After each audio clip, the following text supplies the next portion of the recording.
अस्सलाम वालेकुम दोस्तों, माशाल्लाह सिंदड़ी मैदान में आ चुका है। पेवर सिंदड़ी, असली सिंदड़ी है, बिल्कुल असली है। ये दिखाओ, माशाल्लाह खुशबू भी है और क्वालिटी चेक करें। एक एक आम आधा किलो से ऊपर का है माशाल्लाह। ये देखो, ये आधा किलो 1 किलो का आम है। क्या क्वालिटी है ये, माशाल्लाह चेक करें आप के पास आम कितने रुपए किलो हैं। और इधर अभी हम हैदराबाद में खड़े हुए हैं, तो हैदराबाद का रेट पूछते। क्या किलो है भाई?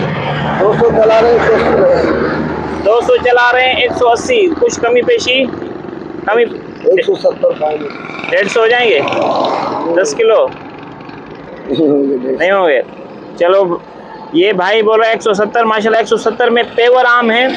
और कितने सस्ते हैं, कितने अल्लाह की नेमत है हमारे पास कि ये सीज़न के आम। आगे वाले से पूछते हैं, आगे वाले से।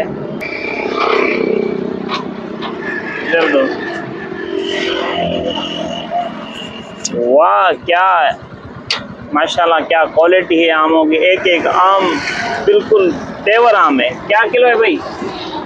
180 160 रुपये करीब करो। 180 160 रुपये लगा देंगे। माशाल्लाह माशाल्लाह। ये आम की क्वालिटी चेक करो यार, ये क्या आम है, सीज़न के आम है, तोहफा है, तोहफा। सुभान अल्लाह, सुभान अल्लाह। 160 जी, दिल कर रहा है कि अभी हम खरीद के जाएं माशाल्लाह, क्योंकि आज के आम मैंने खरीदे हुए हैं। वरना दोस्तों क्वालिटी चेक करें, क्वालिटी चेक करें। चेक करें। हाँ, माल 1 नंबर होगा सर। 1 नंबर माल है यार, वाकई 1 नंबर माल है। वाह वाह, क्या बात।